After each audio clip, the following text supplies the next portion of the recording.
evening, everybody. Keith Engle here for TGI Sports Talks College Football Huddle.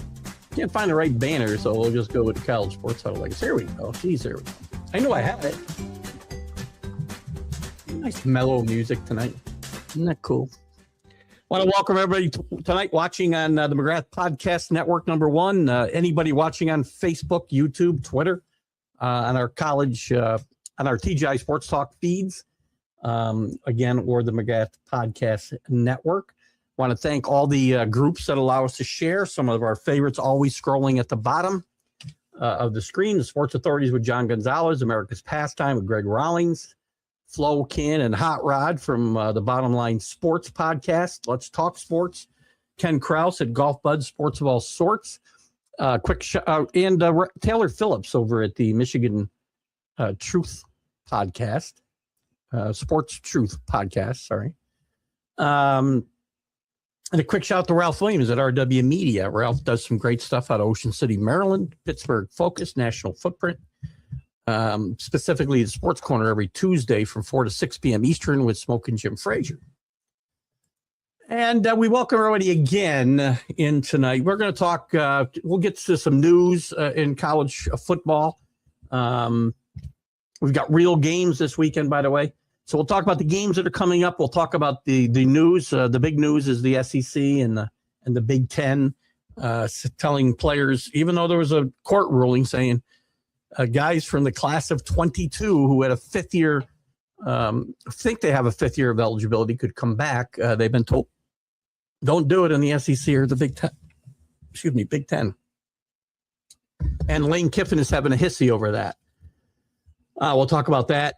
And actually, I think the first player who's really signed is Castellanos, who was the Florida State quarterback last year. Signed with Texas Tech today. He went undrafted, and we'll see if that holds up or not. We'll also look, as I said, we'll look at this weekend's game, but we'll look at conference by conference. I'll give you the my predicted winner, other contenders, and long shot in each conference. And we'll do our playoff picks today as well. And Jack and I will do something similar on the on Jack and Keith's weekend playbook on Friday. So we'll look at doing some of that. My phone's not charging. I have no idea why.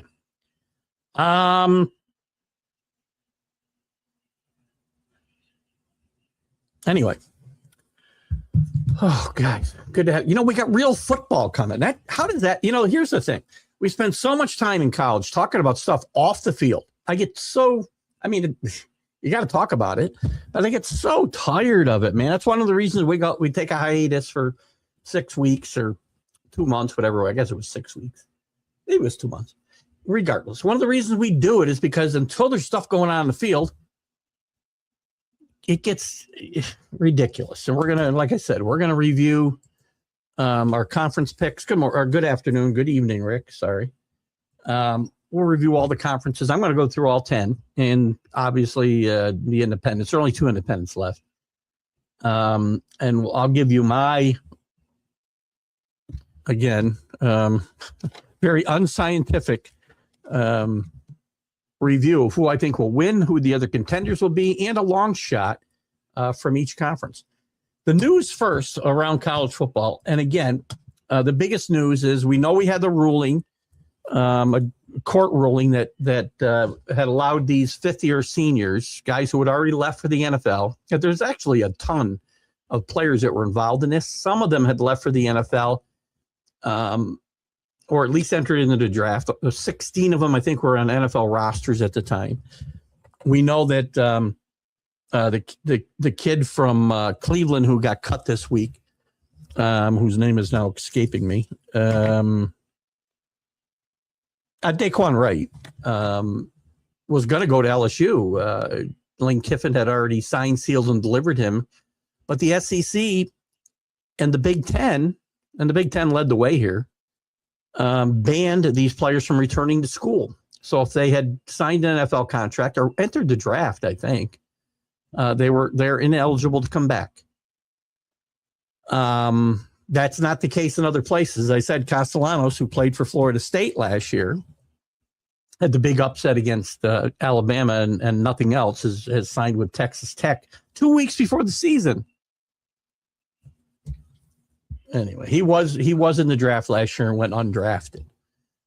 So listen, kudos to the Big Ten and the SEC, because again, you have to remember, this isn't just football and basketball. This would open up the doors for hundreds, maybe thousands of athletes to potentially come back for a fifth year in all sports across the country in every conference.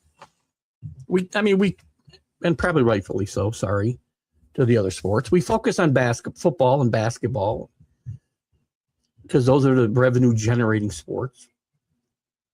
But these rulings, all of these rulings don't just affect football and basketball. They affect every sport that's under the tent. And if this were allowed to just go through, then again, you could have hundreds or thousands of athletes saying, yeah, I'll take my fifth year of eligibility. Now, they probably made a mistake in retrospect, the NCAA, when they put in the 5 years to play 5 years from the time your high school class graduated. They grandfathered in 3 classes, the last 3 classes, but didn't go to 22. They should have grandfathered nobody in.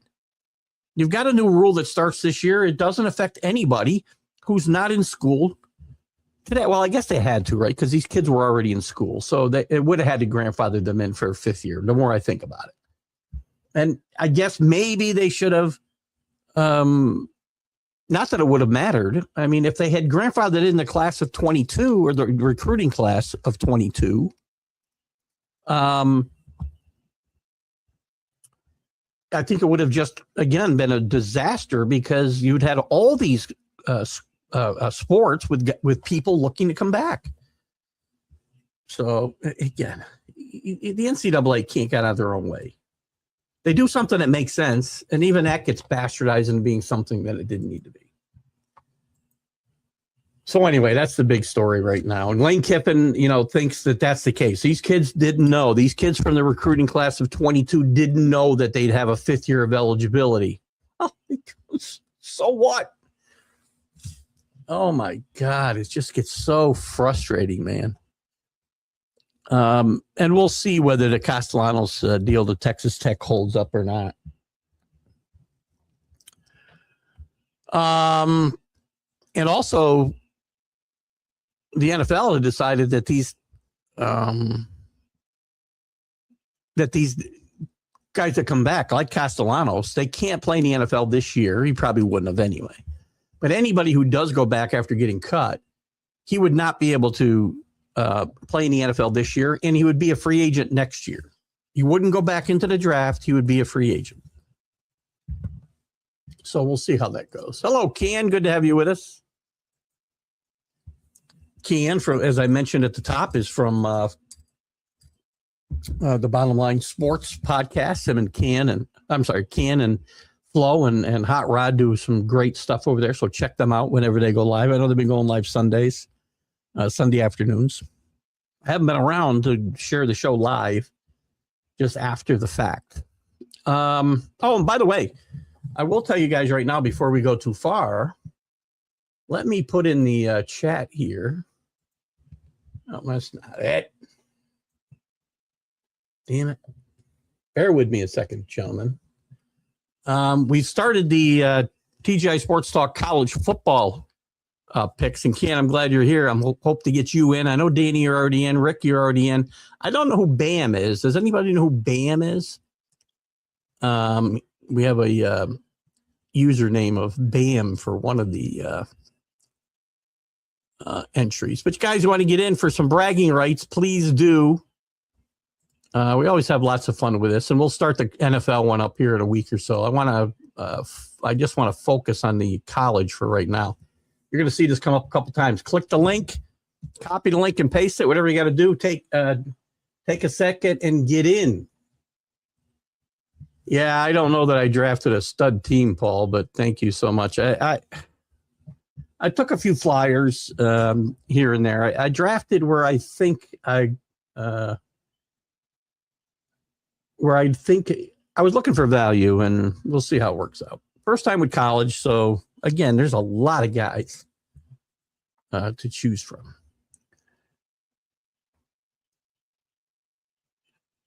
Be kind to support and chime in. Yes.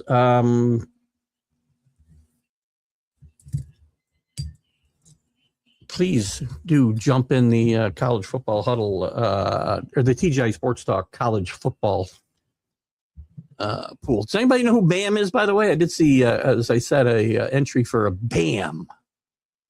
And we'll keep sharing it. Guys, send it to your friends. Send it to whoever. Paul, I'll take your word for it for now. Again, the problem with fantasy sports is it doesn't really reflect the real world. And, I know I'm trying to dial back some of my fantasy sports, but I did end up joining a new one with college this year. We'll see how it goes. Thanks for having me, Paul. So we're going to spend some time looking at the conferences today. And if there's any other news you guys want to talk about in college football, we can certainly do so. We've got real games coming up this weekend, which we'll take a look at once we're done with the previews. And again, this is unscientific. This is only my gut feeling. And I'm going to give you my 12 teams that I think will make the playoff. I'll give you the automatic bids. I'll give you the at-large bids. I'm going to give you the teams I think will make it to the semifinals and also my finals. Again, that's a little bit different because it's not different. It's all a crapshoot, right? But again, I don't know what 1 through 12 seedings are going to be. I gave it my own based on nothing but preseason hype. Miami Heat. What's that? Hello, Paul. Oh, you're already there. Love the huddle. Sorry about the stream of what? Oh, the stream of conscience. Haven't been on for a bit. We miss you, Paul. Again, there's other priorities in life we understand, and hopefully you can catch it later on and do well. That's a good idea. That's a good point. I like the football leagues because, again, I don't have to be on top of it every single day. And it's just, it is what it is. But anyway, get in the pick'ems if you haven't been there. We'll have the NFL up in a little bit. Let's start our review, if you will. We'll start with the ACC. I'm going to give you my winners. I was going to go through it. It would just take too long. I was going to go through all 138 teams and talk about whether they'd be better or worse. And I really can't do that. We'll look at each one and teams that might be disappointing. But I'll give you my winner, my contenders, and my long shots. In the ACC, I know you're going to call me a homer, and you'll probably call me a bigger homer later on. I can't pick against the Miami Hurricanes. They shouldn't really. They got a tough game at Clemson. They got a tough game with SMU. The rest of the schedule in the ACC is not too bad. I do think they'll lose, as I mentioned last week, in South Bend in November against Notre Dame. But I think that's the one loss that this team has. And I think with 2 losses, I still think, one loss in conference potentially. If they were to lose to Clemson on the road, I don't think they will. I think this team gets 1 conference loss at most, maybe runs the table, and will likely play either SMU or Louisville in the conference championship. Right now, I'm leaning towards SMU, a veteran team, a veteran quarterback in Jennings. I think SMU will be better than people think. And will maybe push Miami a little bit in that game that they play head-to-head. I think the other contenders, as I said, are SMU and Louisville. I wouldn't sleep on Louisville, by the way. But there's going to be other teams. Long shots that I like in this conference are Virginia Tech, James Franklin. I think will have a significant effect there. Again, I think this is a better fit for James Franklin than Penn State. James Franklin did wonders at Vanderbilt long before Charlie Lee ever got there. Clark Lee, ever got there.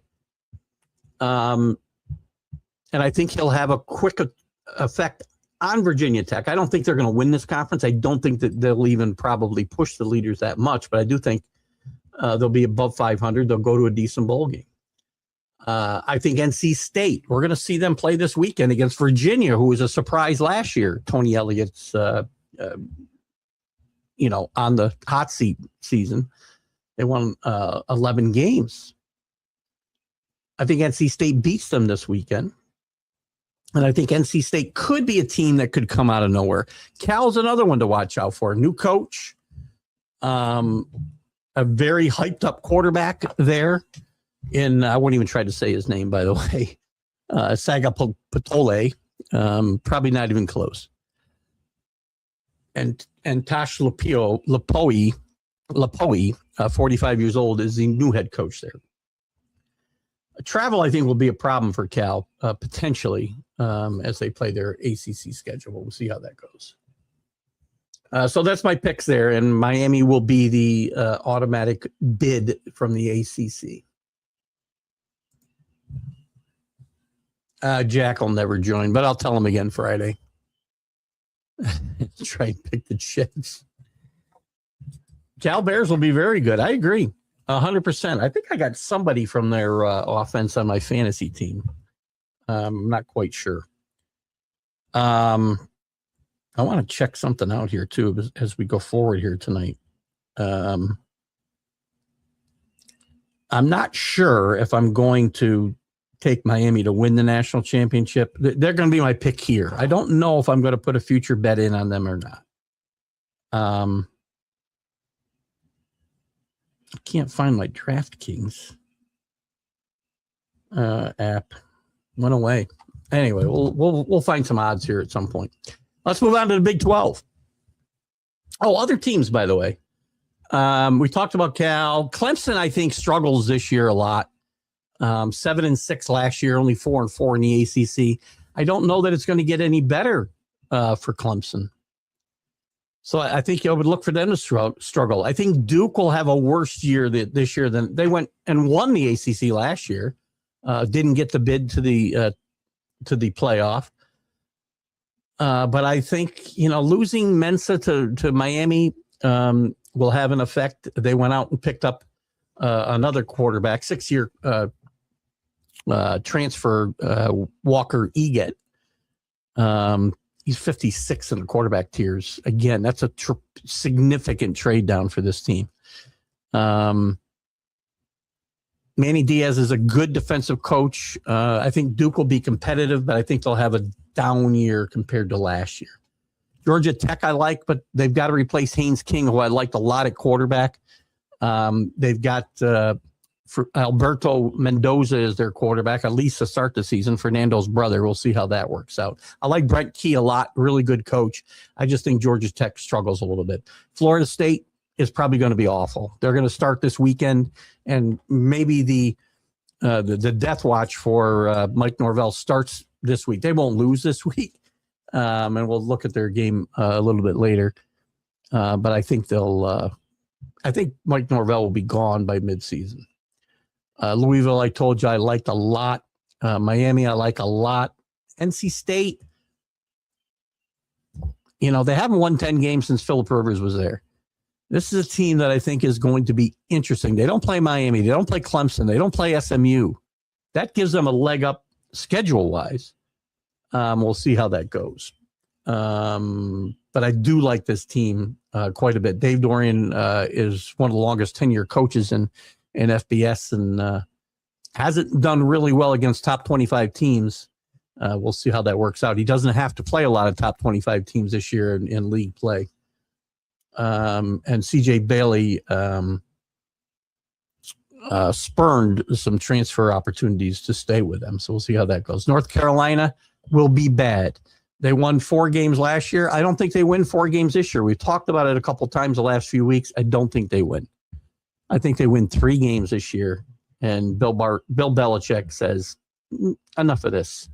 I think he'll decide to spend more time with his family or his young girlfriend, whichever makes more sense for him, I guess.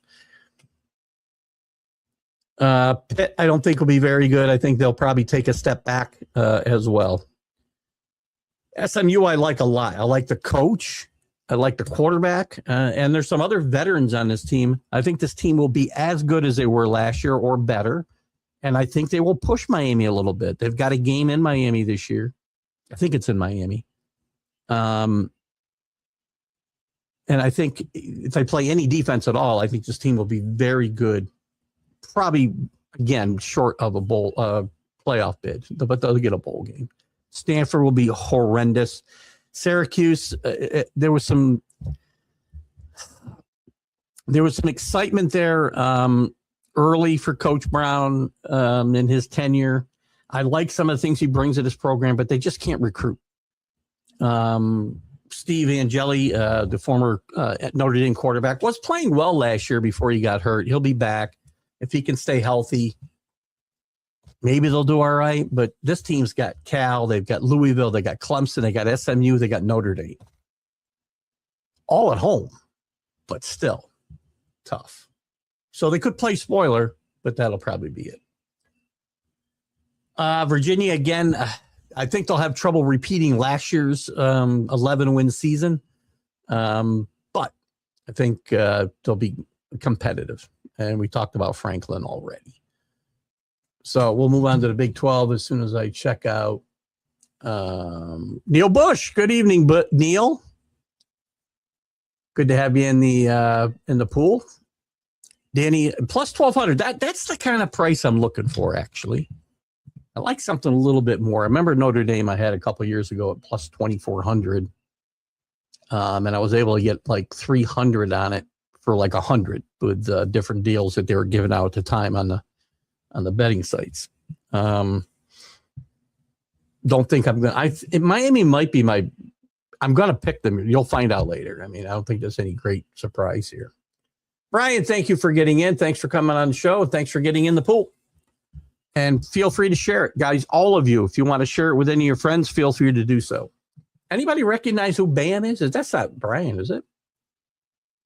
Is that you, Brian? No, it would be you, I don't think. I've got some good things to say about Oregon coming up here. Big 12. All the talk in the Big 12 is Texas Tech. Texas Tech will be really good. Will Harrell, I think, is a really good quarterback. The Castellano signing today, I think, will be irrelevant. They lost a lot of on the defensive side of the football. And I think they lost their top running back last year. But I think Texas Tech will still be very good, but I don't like them to win. I like BYU. And Kali Salaki is a great, great coach. They bring back their quarterback who looks more like a freaking linebacker. But he was very effective last year. If he throws the ball a little bit better, I like the BYU defense. I like the way they play offense. If this kid can throw the ball a little bit better than he did last year, he runs the ball really well. I think the Big 12 is not very deep. I like BYU. I think Texas Tech is another competitor. Teams that I think are potential long shots that can take a shot here would be Utah, K-State, Arizona, maybe, who made some steps forward last year from where they were the year before in the first year that Brett Brennan was there, replacing Jed Fish.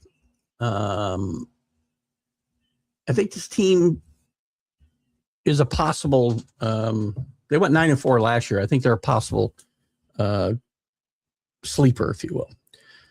Arizona State, I think, takes a step back. Sam Levitt gone. The Tyson gone. Really good coaching, Kenny Dillingham, and we'll see whether he can replace those key contributors. I think they're going to have a tough time with this year, but the league is not all that strong. Again, remember, I think we'll see probably somebody I didn't even mention here, make a move. Baylor, I don't think will be very good. I think Aranda probably gets fired this year. He had a really good start at Baylor, and the last 3 years have been very up and down, and more down than up. BYU, as I said, I like a lot. 12-2 last year, 8-1 in the conference. They bring a lot of guys back. I think they've got a really good coach, and Sataki said he didn't want to go to Penn State, turned it down to stay in Provo. I think it's going to be an exciting game. I think Notre Dame goes there, and that's going to be Notre Dame's one loss. I think they're going to lose to BYU at BYU. Cincinnati, there's a lot of distractions in Cincinnati and in Lubbock. I think Lubbock, right? Texas Tech, with the whole Brandon Sorsby thing. Cincinnati and their head coach Satterfield has been kind of mediocre since they moved to the Big 12. I think they're going to be a little bit worse than they were last year. No Brandon Sorsby, huge deal. Colorado, a lot of distractions there. They're not very good to begin with. They haven't been very good except for 1 year, 2 years ago. They were 3-9 last year. I think three wins, maybe 4 wins is probably the ceiling. And I think much like Bill Belichick, Deion Sanders decides he's going to spend more time with his family. He's also embroiled in a lawsuit over the Prime logo, which again, he also battled bladder cancer last year. I think, I just think time's running out for Deion in Colorado and probably in general. Houston, watch out for Houston. Really good offense. Willie Fritz is a really good coach. Came from Tulane. They went 10-3 last year. This guy can coach offense. He's won everywhere that he's been, from junior college, Division II to Tulane. Took Tulane to a Cotton Bowl and beat USC.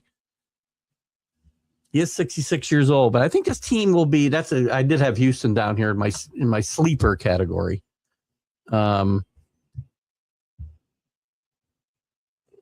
very good. And Connor Wegman, really good quarterback, by the way. He'll return for his 4th year. Iowa State, I think, will be in big trouble. Obviously, Matt Campbell left to go to Penn State, took a lot of talent with him, including Anthony Beck and a bunch of other players.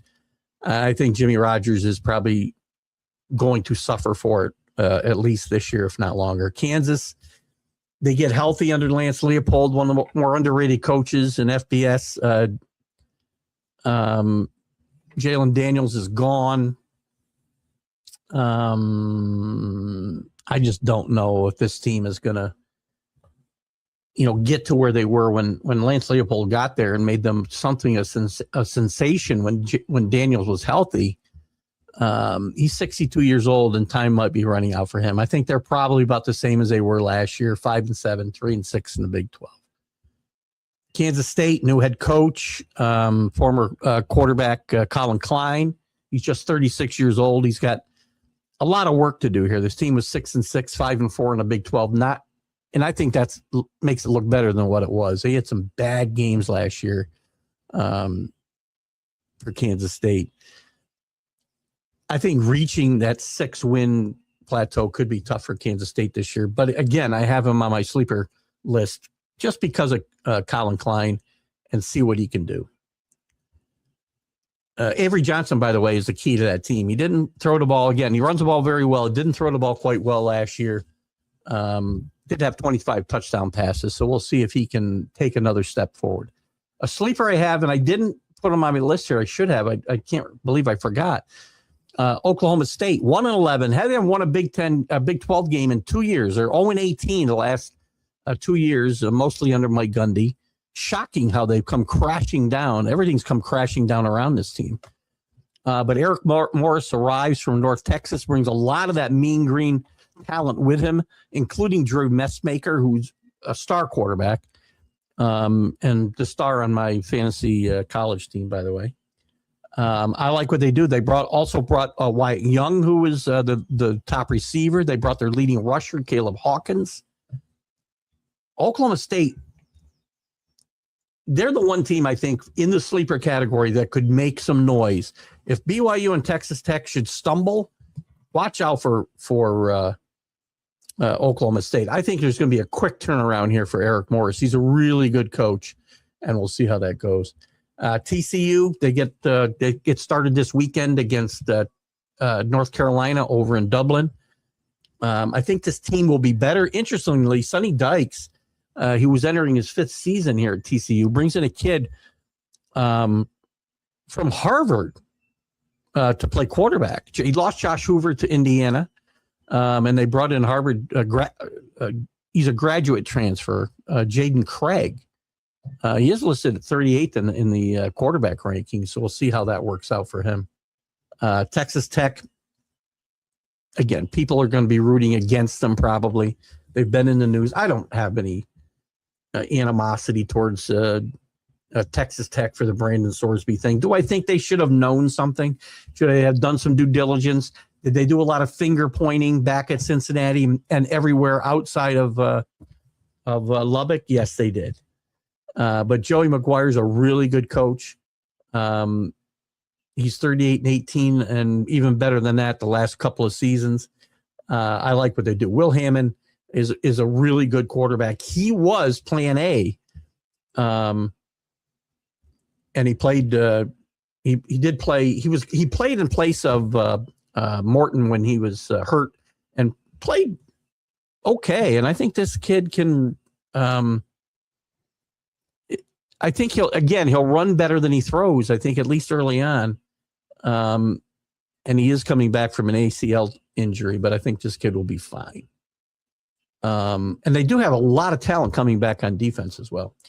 UCF, I think, will be better this year, but I think they need a lot more to compete at the top of this. Utah's replacing Kyle Whittingham, among others, and a lot of players. The school's also suing Kyle's brother, his first name's escaping at the moment, for leaving and joining his brother when he was under contract with the team.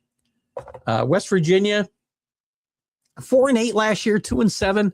I think they'll be better, and I think they get into the top half of this league and probably win some games we didn't think they'd win. This is Rich Rodriguez' second time around here, and I think Rich Rodriguez eventually will get this team back somewhere close to where they were when he was there the first time, but not quite there, probably.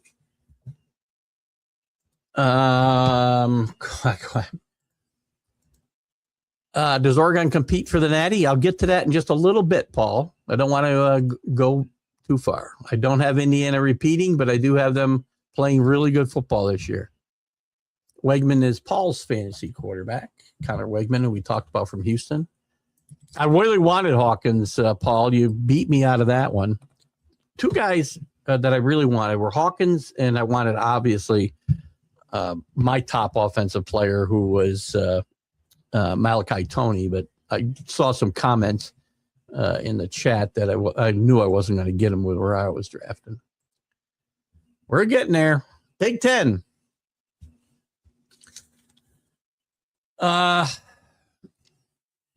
In a very competitive league, you got Oregon. You got defending champion Indiana, who I don't think is it's out of the realm of possibility they could repeat. You got Ohio State. You've got USC, which, again, there's a lot of Lincoln Riley haters. I think Lincoln Riley's going to, and USC is a real sleeper to win a national championship. I don't think they're going to. I don't think they're going to get to the semis. But I think they're going to be very competitive, and they're going to make the playoff out of the Big Ten. I think the Big Ten gets 4 picks. I think the Big 12 is getting 2, by the way, and I think the ACC gets 1 right now for what we're talking about. But I'm picking Oregon, the Oregon Ducks. Dante Moore back. Dan Lanning, a really good head coach. Hasn't won the big game necessarily in Oregon. Had struggled with Washington 2 years ago. Struggled against Ohio State in Big Ten championship games. I'm sorry. Ohio State and Indiana, I think, right? They've struggled with. But I think Oregon gets it done this year. I think they win the Big Ten. I do think Indiana and OSU are going to be very good, and I think USC is going to push all of them. But I think Oregon wins that league. Looking at the teams as we go down, Illinois. I love Brent Bielema. I think they do have a favorable schedule this year, but I think reaching that 9-4 mark, 5-4 in a Big Ten is probably going to be a reach for them. So I would look at them to be a little bit worse. Indiana 16-0 last year. They're not going 16-0. But I think this team will compete. I think they'll finish 2nd or 3rd in the Big Ten, and I think they'll make the playoff. They brought in Josh Hoover, to replace Fernando Mendoza. Kurt Cignetti's had a really good track record with these transfers and transfers in general. He's got 15 starters back from that team, and that you can play that. He also lost, 7 starters, but 15 starters back from a national championship team is not too bad. Now he's got a lot of offense to replace, and Mendoza and Cooper at wide receiver. I do think this team is going to be very good, make the playoff, not win it all though. Iowa, they'll be about the same. They're 6-3 in the Big Ten, 9-4. They'll struggle offensively. Kurt Ferenz is the dean of college football coaches at this point. He's 71 years old. We know who he is. We know what they are. He's gone 209 and 128, I think, in 28 seasons, all at Iowa. And he's been bowl eligible 24 of the past 25 seasons. He is the epitome of consistency. But they struggle. I'm not in love with their quarterbacks again.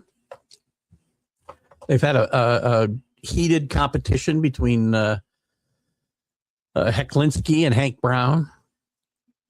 I think they're both going to play and probably not play that well, but the defense will be good. The special teams will be good. This is Kirk Ferenz's deal. Maryland 1-8 in the Big Ten last year. Their coach is on the hot seat, Shockley, and I don't see this getting any better. They kept all of their top players, but those top players were 1-8 in conference last year. Mike Loxley's 37-49 in 7 seasons. He's squarely on the hot seat. Michigan, Kyle Whittingham, the adults are back in charge in Ann Arbor, but I think it might take some time for him to really take off. I think they'll probably be about what they were last year. I didn't list them in my contenders or sleepers. I guess you could put them in a sleeper category. I think how well they'll do is how well Bryce Underwood grows up in the quarterback position. And I'm not sure that he will. I know he's had some issues here in the spring and summer, adapting to the new coaches and just growing up. So Michigan might struggle. Michigan State, still going to be bad. Pat Fitzgerald makes his return to the Big Ten after being fired at Northwestern. Had some good seasons at Northwestern, didn't end well there for him, either on the field or off it. I think he'll make Michigan State better at some point. But they're very much in a rebuilding mode, and maybe they'll win 2 games in the Big Ten, which would be an improvement. Minnesota, middle of the pack in the Big Ten. I think they'll be better because they're going to be better at quarterback. The coach is I think, really, really good. PJ Fleck is a good coach. He's lasted 10 seasons at Minnesota. He's never at the top. He's never at the bottom. They do have Drake Lindsay was an unknown a year ago, and he played pretty well last year. He's got a year under his belt, so we'll see how that works out for Minnesota and PJ Fleck. Nebraska, they've got a tough schedule. I think the team's getting better. And I think they have to. Matt Rule is entering his 4th season in Nebraska. He's 500. He's 19-19. He's done a little better than his predecessors, but again, the bar wasn't set terribly high. They lost Dylan Raiola, who transferred to Oregon, will play after Dante Moore leaves after this season. Anthony Colandrea, who's 39th in the quarterback ranks, arrived at Nebraska after accounting for a bunch of yards at UNLV under Dan Mullen, like 4,100 yards in total offense last year. A really solid quarterback. But this team, I think they've got a tough schedule, maybe the toughest in the Big Ten. And I think the key game for them is going to be against Indiana. They're probably going to both come in there undefeated October 10th. I think they'll both be 5-0, I think is what they would both be. And they're going to get Indiana at home. Maybe they can shock the world. We'll see. Northwestern, probably about the same as last year, 4-5 in the Big Ten. Just Northwestern. They're not going to, they've won the Big Ten and surprised here and there through the years. Had a really good year in the COVID 2020 season. Had some good years back. Went to a Rose Bowl. In today's landscape, Northwestern is just overwhelmed. Ohio State, Sayan's got a lot of pressure on him to compete.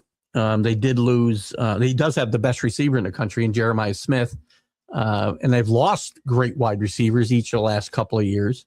This is becoming wide receiver U. Sayan is ranked 5th in the quarterback tiers. He finished, in the top 5 of the Heisman last year. He'll be talked about for the Heisman this year. But I just feel like this team is going to take a step back defensively and maybe offensively just a little bit. Oregon, I've already talked about. I love Dan Lanning. He's 48-8 over Oregon. It's time for him to get over the hump there, I think. And I think he goes on an Ohio State in 24 type run. And I think this team gets, I'll talk about it later, gets to the finals, but I think they lose, Paul. Penn State, again, I think it might take Matt Campbell a little bit of time to get his program installed there, but they got a lot of Iowa State guys, so it's possible that they'll produce immediate results. But again, it's probably a little bit better than 3-6 and 7-6 overall. But I don't see this team competing for at the top of the Big Ten. Purdue's Purdue. Barry Odom made a change at defensive coordinator. They just need better players. Ryan Brown is not one of the top quarterbacks. This team's going to struggle. Rutgers, second time around here for Greg Schiano. I don't think they're ever going to recapture the magic that they had. This team shouldn't be playing in the Big Ten. They probably ought to be playing in the American, maybe, where they would be a competitive team. But I see this team being much like last year, 2 or 3 wins in the Big Ten, 5-7 overall, probably.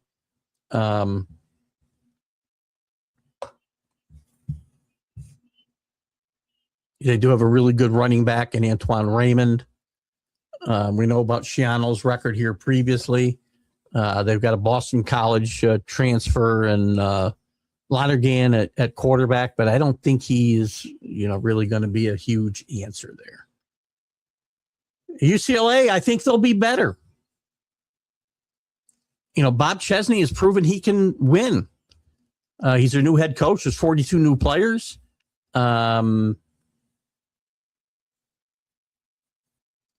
He had really good success in the Sun Belt. The Big Ten is not the Sun Belt. But I do think that, the success he had at James Madison wasn't, a mirage. And I think this team will be better. But I think it goes as far as Nico Imalivia. I can never say his name either. Nico takes him. He is ranked in the top 25 quarterbacks in the country. He showed some flashes last year, and we'll see. It's his second year as a starter. I would expect him to get better. I would expect his team to get better, but I think they're still a ways from competing. UCLA and USC's problem, and I think USC has addressed this better. I think UCLA will start to do that this year, has been in the trenches. They don't have the guys on both sides of the line of scrimmage that these other Big Ten teams have. They're not as big and they don't play that. Again, as much as this is a passing, as much as the NCAA football has become a passing game, you still need to run the football. You still need to be able to play well in the trenches, and I think that's where UCLA and USC were not prepared when they went to the Big Ten. Oregon, Washington were much better prepared. I think UCLA starts to take a turn for the better this year. USC, again, this is a sleeper team for a national championship. I do not think they're going to win it. I do not think they get to the semifinals. I do think they make the playoff. I think they'll be better than 9-4 overall. I think they'll probably be around 7-2 in the Big Ten again, but I think their overall record, they might go undefeated out of conference. And I think Lincoln Riley, the best move maybe anybody in college football made this year was he hired Gary Patterson to be the defensive coordinator. They needed help on that side of the football, real help, and I think they've got it. And I think Jaden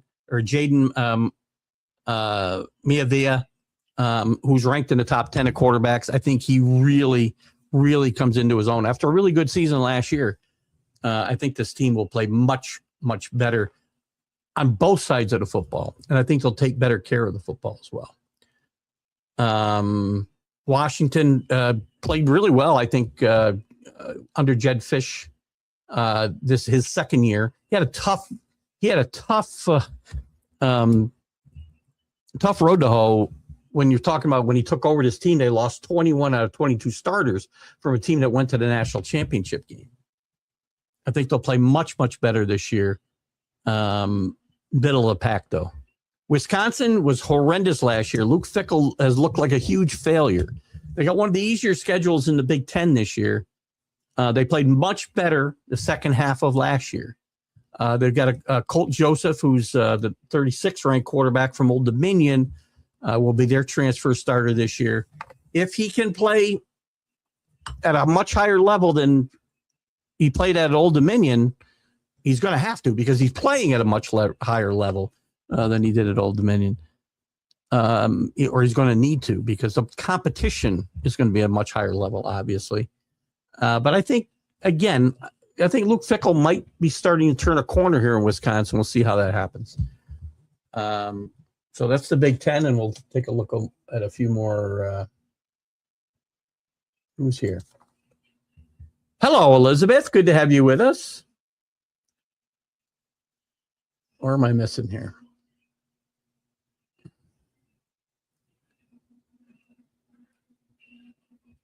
Where did I leave off here?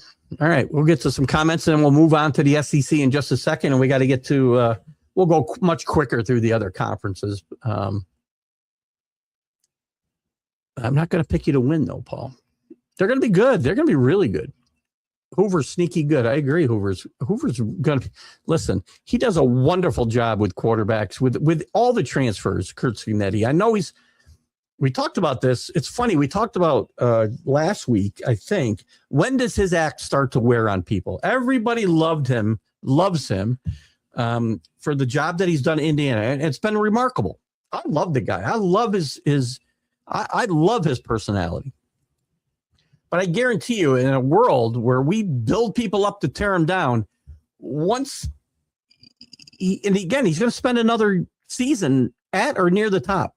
Near or at the top in the Big Ten and in the playoff situation, in my mind. Thank you, Chris. Good to have you with us. But at some point, people are going to get tired of his attitude and tired of him winning, because that's what we do. I'm not going to do that. But I read an article, not that the next day, that people were already getting tired of Curt Cignetti and his, blah, blah, blah, blah, blah. I don't know about that, but, again, I'm only as good as the information I can find. Product of Missouri, where he set college records. Paxton DeLaurent. Is Natty Ice the official ice beer of college football? Chris is jumping at us from all platforms today. They have Raiola listed as a tight end as well. He doesn't seem to be that physical a kid, but whatever. Again, hello, Elizabeth. Just saying. Saying's under a lot of pressure this year. We'll see how it holds up. Go Longhorns. I like Texas. We'll talk about Texas here in a little bit. Liz. We're going to get there in just a second. Big 12 just banned athletes coming back to college. Well, that takes care of Castellanos. I guess he's not going to be at Texas Tech. Thank you for that breaking news, Brian. Happens during our show. By the way, this only makes sense. We have to stop. We're not impeding these kids in their ability to earn a living by not letting them play college football. Care what the judges say. Going back to college has a strong Rodney Dangerfield vibe. Yes, great reference there, Chris. Another movie Brian and James should probably review. I know what you're talking about.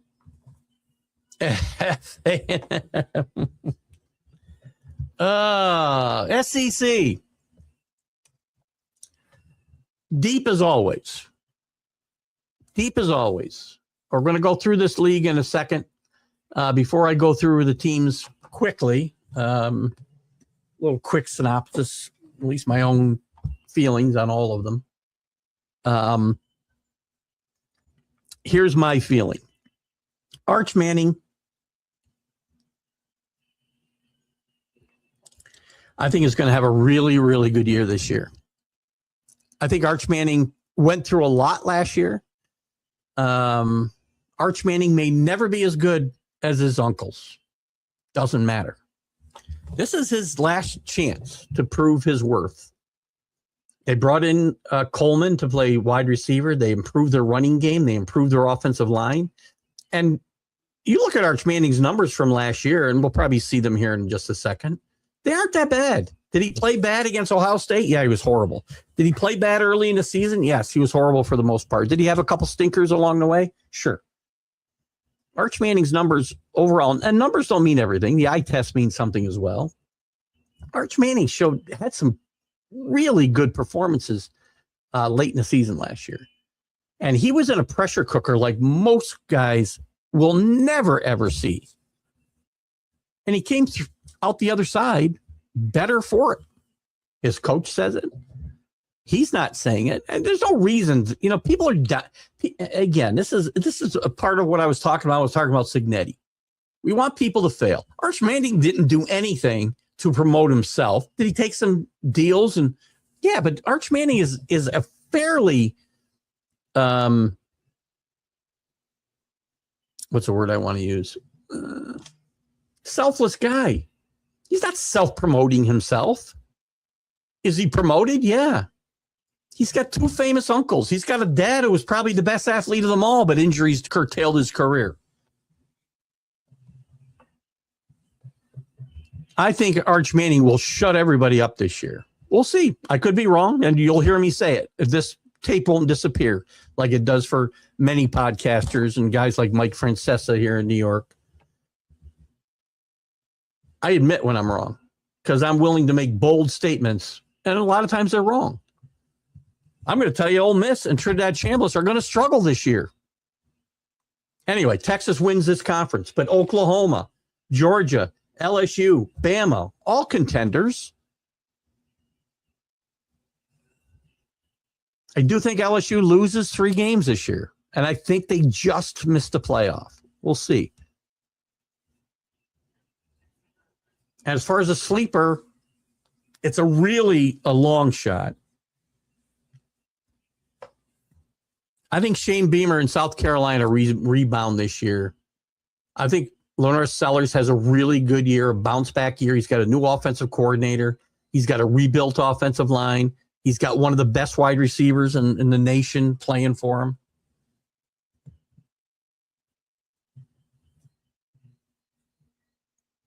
I don't think they crack the bowls, but I think they get 4 teams in from the. I think they get 4 teams. I've got from the SEC. Exactly what I was talking about, Liz. He was playing under the weight of the Manning name. This year, he's playing to make his own name. Yes, sir. Yes, ma'am. Texas gave him the weapons, and now there ain't no excuses. 100%. And he knows that. And I think what he went through last year, Liz, will benefit him this year during these wars. Now, Texas, again, they've recent history, And Steve Scarsazian's history says they don't win the big game. Well, this is time for them to shut everybody up. Let's go through the league alphabetically, of course, as we have with every other league. Alabama. Look at 7-1 in the SEC. I think they lose 2 games this year, probably. They'll be in the race. They'll be in the playoff hunt. I don't think they quite get in the playoff. But they've got a good coach in Kalen DeBoer. He's signed an extension. He's not going anywhere. This guy's going to win here. It just won't be this year. We're going to see. They're going to go as far as the quarterback takes them, right? Kalen DeBoer is a good coach. Keelan Russell was named the starter over Austin Mack. Keelan Russell's a 5-star recruit. He's athletic. We're going to see how well he can throw the football. And that's what's going to be the key. But again, nobody was high, including me, was all that high on Ty Simpson last year. And he had a tremendous year. Arkansas, new head coach, Ryan Silverfield. They'll probably be screaming for his head by midseason. This team was winless in the SEC last year. There's not much to say about this team. I don't think they're very good. KJ Jackson won the quarterback battle there, but I just don't think this team is good enough to even be close to competing. Auburn, 1-7 last year, will be much better this year. Grolich came from South Florida to be the coach. Alex Grolich. He brought a lot of guys. Golish, no R in there. Golish. He's a young guy, a dynamic guy. Did a great job at South Florida. He brought Byron Brown with him. Byron Brown might end up in some of the Heisman conversation before this year is over. I think he's a really good player. He can run the football. If he throws the ball a little bit better and protects the ball better, I think this team will be much better for it. I see them being over 500 for the year and probably at 500 or so in the conference, which would be a huge step forward. Florida, listen, everybody says every year, every time they hire a new coach, well, this is the right coach. We finally got the right coach. I think they do. John Summerall has done very good things. 2 years at Troy, 2 years at Tulane. He won consecutive Sun Belt championships at Tulane. He took Tulane to consecutive American Conference championship games. He got into the college football playoff in 2025 with Tulane. Great coach. But Florida is not Florida anymore. Florida really hasn't been a power except for when Steve Spurrier was there. And other than that, they've basically been pretenders. I think they'll be much better, but I don't think this team is ready to win yet. I do think there's still problems at quarterback and with offensive skill players. They'll be much more competitive than they were the last couple of years, but I expect them to middle of the pack. Georgia 12-2, 7-1 last year. I would expect them to be around the same. I think them and Texas. I think Texas really think of the contenders. It's Texas, Oklahoma, and Georgia. They could all have one loss in conference, and it'll come down to whatever tiebreakers they use. I do think Texas comes out ahead. Either way, all three of these teams make the playoff. But I think that's all they do get is 3 teams in, and we'll talk about that in just a second. Kentucky, new coach, same old results. LSU, we know they've got a new coach. Look, at their season's going to hinge on the quarterback, Sam Leavitt, and his health, I think. Obviously, Kiffin's one of the great transfer coaches in the country. He's got the number 1 class again, and that works often. He did a great job at Ole Miss. LSU's a different animal. At Ole Miss, you don't have the type of pressure that you have at LSU. Once you lose a game, you're going to be under a microscope. You're under a microscope regardless whether you lose games. Ask Kelly about that, Brian Kelly. Lane Kiffin can coach. Lane Kiffin grates on people. I've been a Lane Kiffin supporter. I think Lane Kiffin will win national championships at LSU. I just don't think it'll be this year. I think they go 9-3, and I think they might miss the playoff. I've been trying to find a way to fit him in without, and the only way I can fit him in is to take one team out in the Big 12, and I really don't want to do that. But I might do it before I do unveil my playoff picks here in a second. Missouri, I think they'll be a bit better than last year, but not a lot. I think instead of going 4-4, they might go 6-3 in conference. They got a really good coach. They've got a new quarterback in Austin Simmons. He got hurt early last season, so I shouldn't say he's a.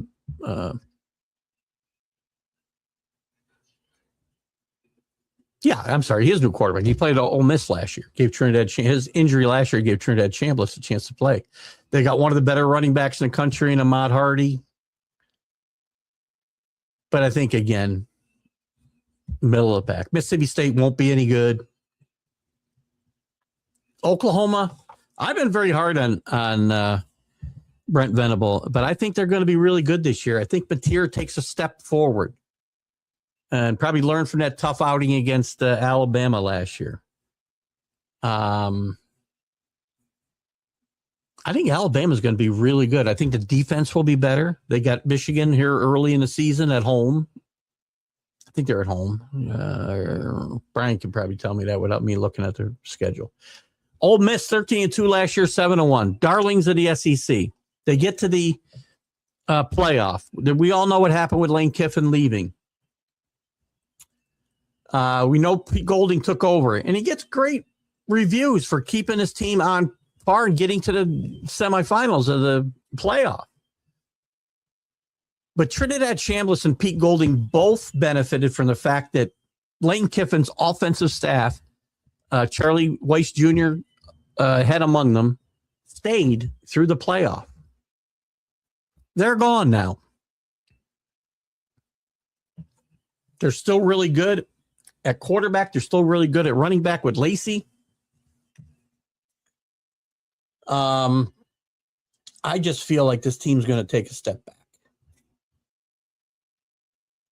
And I think they missed the playoff. I think they finish 4th, 5th, 6th in the SEC. They'll be one of the better teams in the country probably, but they're going to finish 6th. South Carolina, historically a middling program, but I think they're going to be better. They returned their top stars, a lot of which had major disappointments last year. Lenore Sellers, chief among them. They got a couple of really good transfers and recruits on the defensive line, and Dylan Stewart coming back. Sean Beamer, I think, is a good coach. He's on a very hot seat here. And I think he wants to win here. He could have probably left to go back and replaced, or not replaced, but followed his father's footsteps at Virginia Tech. He didn't do that. They were supposed to be potentially a playoff team in 2025 after a great finish to 2024. But they didn't play well. Sellers didn't play well. But they've got a rebuilt offensive line. They got a new offensive coordinator. They got one of the better wide receivers in the country. And I think this team is just going to play really good football. Again, not enough to win the SEC. I'm not saying that. But I do think they're going to be better. Tennessee, probably going to be the same. 4-4 in the conference, 8-5, 9-3 overall. Josh Heupel has done a good job there, but I think things are going to start getting warm on his seat when they go 500 in conference again. Texas, I've already talked about. we know Scarsazian's trying to get over the hump here as well. Arch is trying to get over the hump. Cam Coleman has been brought in to be. He's one of the best pass catchers in the country. The running game will be much better. The offensive line will be much better. I really think this team is going to be good. Even if they were to lose to Ohio State on September 12th, don't get excited. This team's going to lose one game probably in the SEC, and that's going to be it. And I think they're going to win whatever tiebreaker it takes to win that conference. Texas A&M, Liz, I know you don't like Texas A&M. Mike Elko's a really good coach, though. He went 7-1 in the SEC, 11-2 overall last year, made the playoff. I do think they take a step back. Now, that could change if Marcel Reed really steps up. He had a pretty good year last year, was much better, still had some big turnovers and some big spots. I think this team will be as good as they can be. I think they lost Colin Klein, who went to K-State to be the head coach. He was their offensive coordinator last year. I do think that will affect Marcel Reed and this offense. They lost Casey Concepcion and some other players to the NFL. Vanderbilt, going to be much worse. I don't think this team can replace Diego Pavia. I don't think they can go 6-2 in the SEC again. I don't think they go 10-3. I think Clark Lee will get this team back on track, but I think it's going to be a down season this year. And they'll have to come back. The Independents, Notre Dame, look at Connecticut will probably take a step back. Jim Moore has done a great job there. But I think they take a step back. Notre Dame will go 11-1. They're going to lose to BYU at BYU. They'll beat Miami and South Bend and win the rest of their games. They do have tougher scheduling. They do play SMU. They're at Syracuse. We'll look at the schedule deeper as we go along, but I think this team goes 11-1.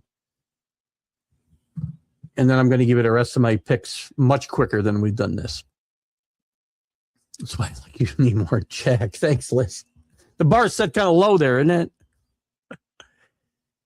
I'm not sleeping on LSU. I'm just saying they're going to be very good. I think Sam Leavitt may not adjust as well as we think. I just think they lose 3 games.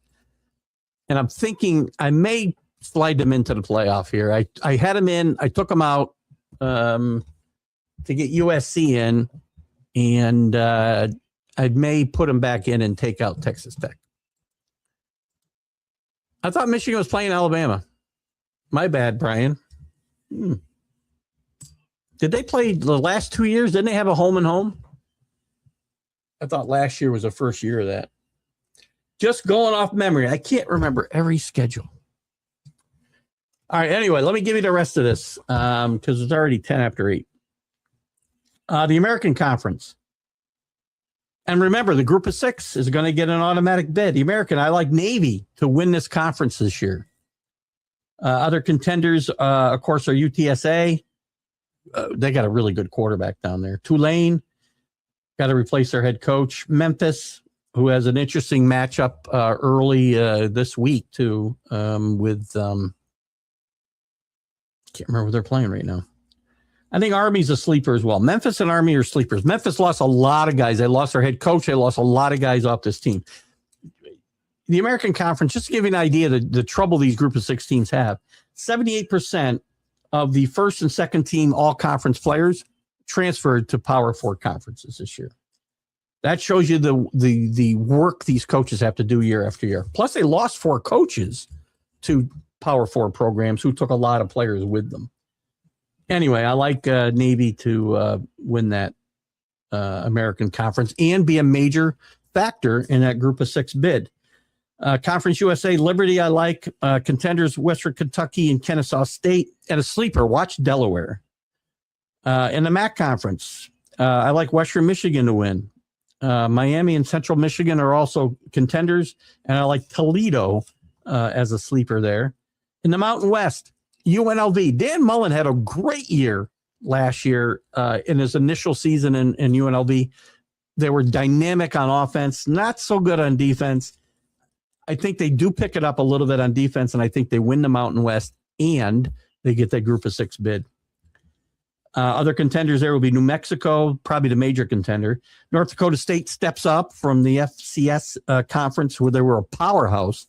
I'd watch that team this year. They could have an immediate impact in that Mountain West. And Hawaii won 9 games last year. In the reborn Pac-12, and again, another conference that can't count. There's only 8 teams. The Big Ten has got 18 teams. The Pac-12 is the only one that can count. They got more than 12 teams too. What am I talking about? But the Pac-12 has only 8. These are institutions of higher learning. Can't they count? Anyway, in the reborn Pac-12, Boise State, I think, wins in their initial season there. San Diego State, I think they've got a big game early on between the two of them. Boise State, San Diego State, Fresno State, contenders. Texas State is a team to keep an eye on from outside. Sun Belt, I like Marshall, who's, by the way, should be a sleeper, I think, in this conference, but I'm going to pick him to win. I like Marshall. Really good quarterback play there. James Madison, Troy, also contenders, and watch Arkansas State as my sleeper there. What we got here? They had a home and home with Bama that's done. I fell asleep during one of those, apparently. And once we get going through this season, we'll start looking at teams and their schedules, and we'll call where they start to end up. We don't have time to go through them all individually today. So anyway, for the playoff, and if we have time, we'll look at a couple of schedules if we can. The auto bids, the ACC, Miami, Big 12, BYU, Big 10, Oregon, SEC, Texas, the group of 5, UNLV. We're going to make a change here in a second. The 4 buys, the top seeds. Number 1, Oregon. Number 2, Miami. Number 3, Texas. And number 4, the second team out of the Big 10, Indiana. The 7 at-large teams.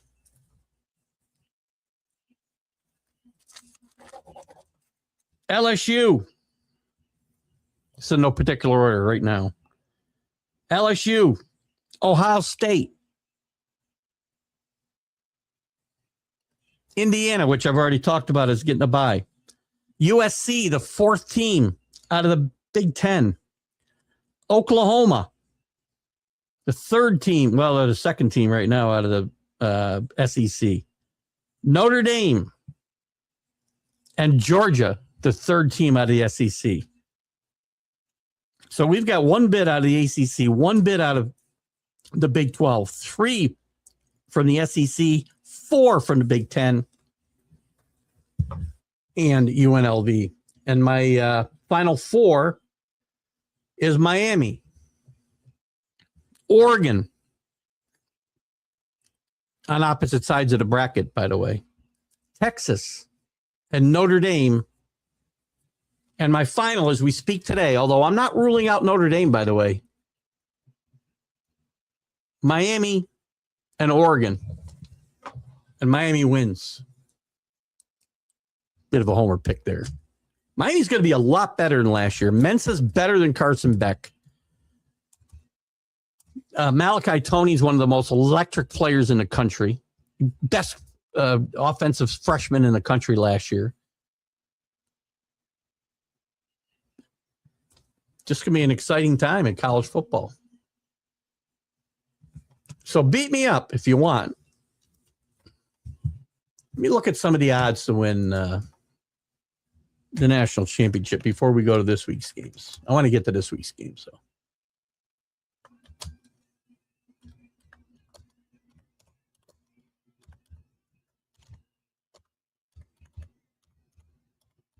how's this? Well, I'll use ESPN's futures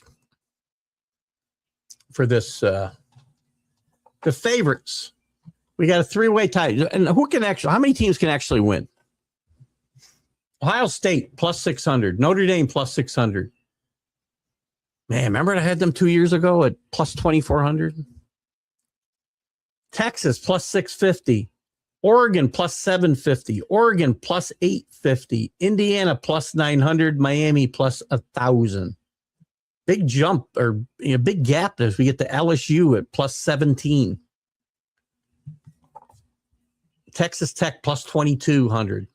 A&M plus 25. Alabama plus 25. Ole Miss 3,000. USC plus 3,500. If I was going to take a bet, I'm probably going to bet Miami at plus 1,000. But if I wanted to go off the charts, I'd go 100 on USC for 3,500 smackers. Actually, Miami really made the playoff final last year. Gave Miami a tussle when they could. This defense is still going to be really good. The offense is going to be better with Mensah at quarterback than Carson Beck. They've got the most electric wide receiver in college football, and Malik Toney. He helps you on special teams. He's tremendous in that offense. They've got Fletcher back in that backfield, and Brown. They've got a deep backfield. And if Marco doesn't screw it up, then yeah, I think this team will win the national championship. Been wrong before. And Liz, when I'm wrong, you'll know about it. Let's look at this week's. We got week 0 coming up.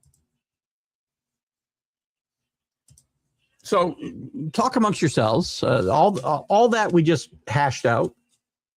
Liz, I know you're going to pick Texas to win, I'm sure. But give me the final that you see, and if it's Texas and who. Brian, you're a Big Ten guy. Listen, Indiana, I've got Indiana. I thought I was going to put them in the Final Four. And they still might get there. Again, it's a crapshoot because I don't see the bracket, right? Notre Dame's going to be very good. One loss will get them in. They lose 2, they may not get in, though. They can't lose to both BYU and Miami. I think they beat Miami and South Bend.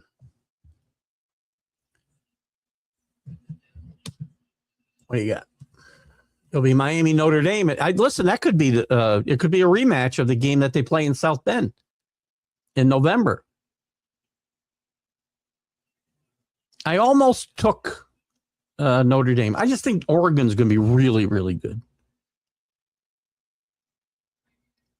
But listen, I love Notre Dame. I think Marcus Freeman is way underrated as a coach. I think CJ Carr could very well win the Heisman Trophy this year. I think that defense is always good, and I think they'll find running backs because they always find running backs. So let's take a look at week 0. There's a full slate of FCS games, by the way. Maybe we'll even take a look at that. I don't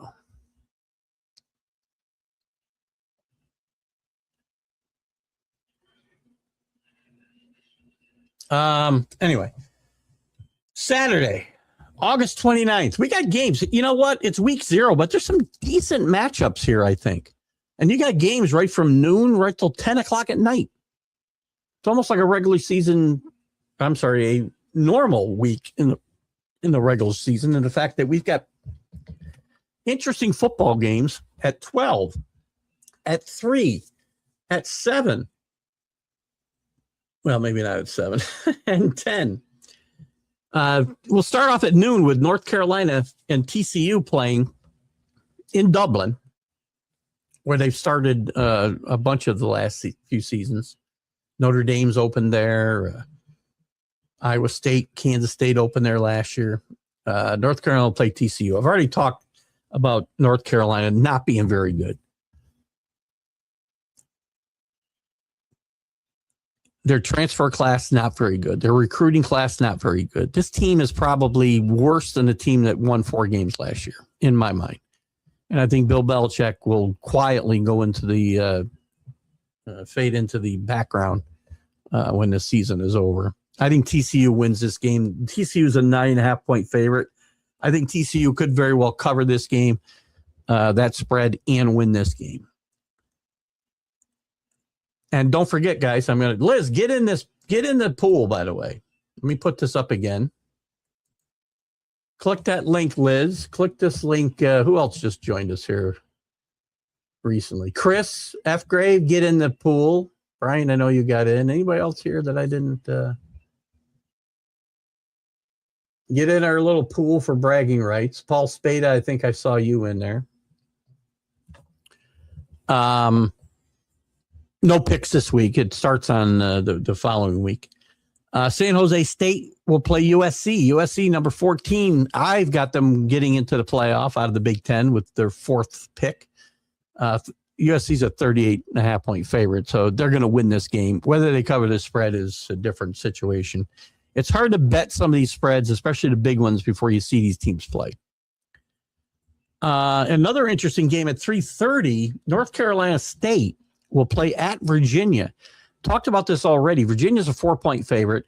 A surprising 11-win season with Tony Elliott squarely on the hot seat last year.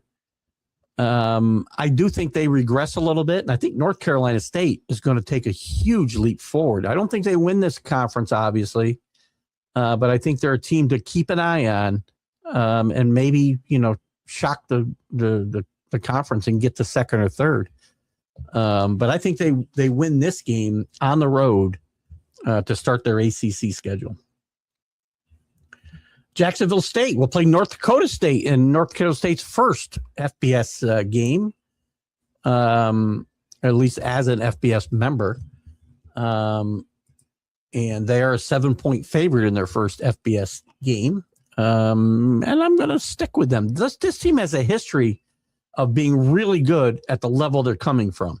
And recently we've seen teams like James Madison and some others, Old Dominion, who have come into the FBS division and played really well at the level that they're playing. So I'm going to take North Dakota State to get off to a really good start. Sacramento State, who has moved to the MAC conference because, who wouldn't want, a team from Northern California to be part of the Mid-American Conference. I don't make this stuff up. Sacramento State will go to Eastern Michigan. I think Eastern Michigan wins this game. They're a 10-point favorite. They'll probably cover it as well. Hawaii, who had a really good season last year, 9 wins, will travel to Stanford, who I expect to be really bad. Stanford's a 4-point favorite in this game. I think Hawaii goes to Stanford and wins this game. This is a little bit of an interesting game, actually. At 7 o'clock. It's a game I can watch. It's a game I could even bet, maybe. Florida State. Talked about Mike Norvell. He's on the hottest seat in the country. And I don't expect him to make it through the season. I do expect him to make it through this game, though. New Mexico State will travel to Tallahassee. Florida State's a 31.5-point favorite. I think they win this game for fun. And a really interesting game, Memphis, really rebuilt Memphis because their coach left and took a bunch of players with him to Arkansas. We'll travel to UNLV and Dan Mullen. Dan Mullen is an offensive genius. Vegas is a 4.5-point favorite. I like Vegas a lot. So here's the thing. If there is a cigar box, which is where I do a lot of my college wagering, it's a bunch of guys who, there's no book. The cigar box is the book. If there is a cigar box this week, which we don't often have week 0, but if there is, my wagers will likely be TCU minus 9.5 and UNLV plus 4.5. Maybe Hawaii. I'm sorry, minus 4.5. And maybe Hawaii minus 4 or plus 4. Outside of the box, question. Do you see the possibility that Bill goes back to the NFL? I don't see. No, I don't. Rick, I think, he's going to be, what is he, 73? How old is Bill Belichick? I don't think so, Rick. I think he's done. When this is done, I think he's done. He's 74. So, figure he'd be 75 when a chance comes to coaching NFL again. I don't think he has any interest in being a defensive coordinator unless his desire to coach is just that overwhelming. And I just don't think it is at this point. I don't think he gets another head job. I think that went away with the Atlanta job 2 years ago. He's not going to sit out a year. We had this conversation with Jack a couple weeks ago. If he were to be done this year, he's not going to sit out a year, and he'll be 76. I really think it's over for Belichick after this. Good question, though. So, Rick, I kind of respected your Georgia Bulldogs. I've got them getting in the playoff. I don't have them winning the SEC, but they're going to be contenders. Gunnar Stockton is a good quarterback. I haven't had a lot of faith in him, but he played really well last year. I think their wide receiver situation is what's going to really shoot them in the foot. But somebody always seems to step up at Georgia. And Kirby Smart is one of the top two coaches in the country. Maybe number one. I just think they're going to get beat in the playoff again, probably in the quarterfinals. But they're not done. He's as long as Kirby Smart's there, that team's going to be relevant. So good stuff. All right, guys, good stuff. With that, what I miss? Get in the pool. Liz, I hope you'll join us, by the way, if you're still there. No problem. My opinion on Georgia. Cool.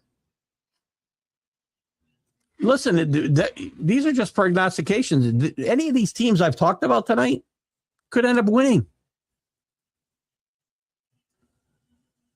I wouldn't be shocked if any one of the teams I mentioned, well, I shouldn't say at the top of these conferences, were to win this national championship. Hello, Wyatt. How are you? Everything's well with me. Hope it is with you as well, my friend. Do you think Coach John Gruden will coach in the league again? I do believe. What? You do believe next what? He will? Next season, I see. Yeah, I think John Gruden will coach in the NFL again. I really do. We're doing our college football show, but we'll throw that little nugget out there. Listen, I wouldn't be surprised necessarily if Gruden doesn't get a job in the NFL. I would not be surprised to see John Gruden maybe the NCAA. It's a mess in Florida State, but I think he'd be a natural fit with one of those teams in South Florida, or they're not in South Florida, in Florida.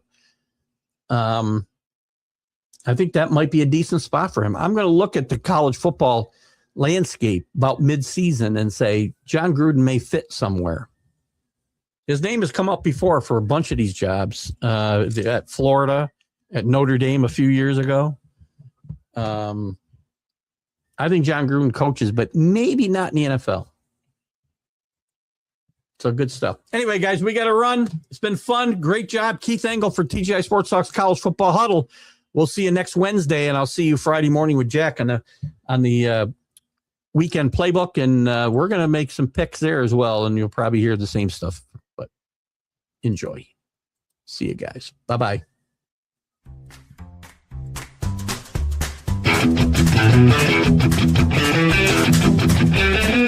Thank you.